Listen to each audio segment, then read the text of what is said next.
In this video I would like to talk to you about why I believe the Pi 5 is a complete game changer, focused on just one singular feature which is very important in the Pi 5, the PCIe interface.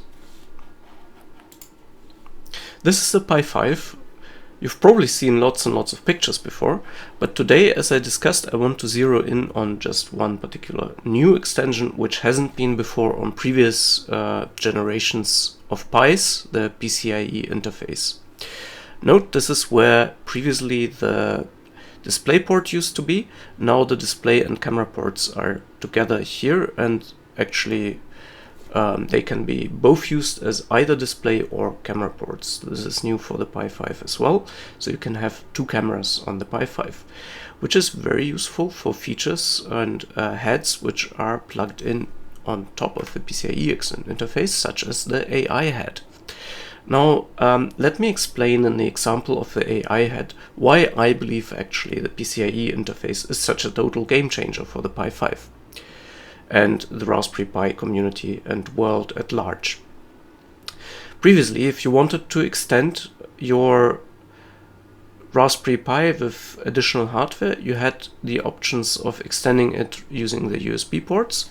So for example, there's a Coral USB accelerator, which was used to accelerate deep learning vision models on a Raspberry Pi. Could be attached to a Pi 4, for example, using USB 3.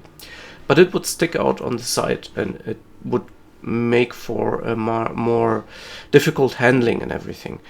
And also, of course, it's not the way you would usually connect things inside, let's say, a modern desktop PC or a different embedded solution where you want to actually have a complete solution. Previously, through the GPIO interface, the maximum we could get was, I believe, around 30 to 50 megabits per second, something like that, with SPI. But these pin interfaces, they're not really useful for very high-speed interfaces such as the PCI Express. With the PCI Express, now we can have actually quite fast data transfer rates, which allow us to use SSDs on top of the Pi instead of going in a clunky kind of through the USB connection, or special acceleration cards and interfaces such as the Halo. The Halo 8L, which has 13 TOPS, TOPS stands for trillion operations per second, is an AI coprocessor which takes image data or video streams, processes them, and identifies outputs for which the deep learning models have been programmed. These outputs could be, for example, identifying certain objects in the video, such as cats, dogs, apples, bananas, or whether the colleagues on site of a construction site are actually wearing protective caskets or not, as they should. And also positioning, for example, if people move their arms, then you can actually detect the positions of the angles. Applications which could be done with this is, for example, a yoga instructor, which views your yoga poses through from the Raspberry Pi and then gives you live feedback. Or it could be also used for detecting flow in a retail store, for example, hot areas where lots of customers are, by detecting people. Can be used for intrusion detection systems, where you define a perimeter where people are not allowed to go into, and this is completely virtual, so you don't need actually to set up a fence or anything, but you just draw on the screen. And then if people enter that area, then you would actually raise an alarm or something. Now, please note that this is not an off-the-shelf solution. In the sense, the Raspberry Pi and the AI head or the AI kit combination certainly is, but the applications which you build with it would need for you to understand a little bit of machine learning, AI engineering, and such things.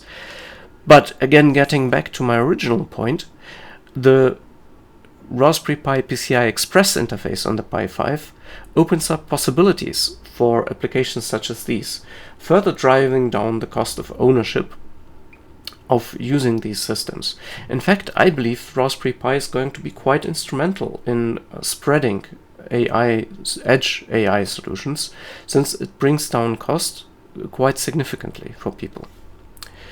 Now, let's say you're worried about the Pi 5 being a single board computer using micro SD cards and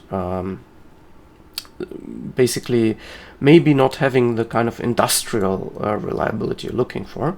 For that, there is a solution with a CM4 today and most likely a CM5 in the future. I believe Eben Upton discussed it already. So the CM4 and the CM5 are used to build embedded systems with a high reliability and a lower cost than if you were to develop the entire solution yourself, because this is very specialized engineering, where you would take such SoCs, then place the necessary components. In this case, what the Raspberry Pi CM4 does, which is pictured, it has all the essential components of such a computer system, such as the SoC, where the Raspberry Pi, the core, the brain of Raspberry Pi is. That's this chip in the middle, the Broadcom chip here. It has RAM, it has optionally a Wi-Fi module, it has a network interface module, and the only thing which you need to do, RAM and flash as well, is to develop a carrier baseboard. Additionally, there's many vendors which are offering solutions based on CM4 today already, which are industrialized in their nature and to be used for embedded purposes. The CM4 already provides PCI Express interfaces.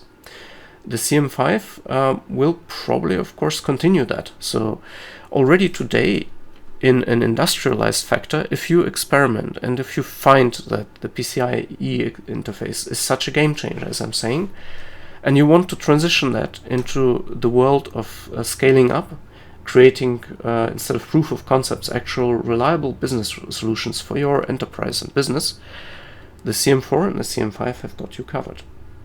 If you enjoyed the content today, please subscribe to our channel and let us know in the comments below what you would like us to talk about. Thank you.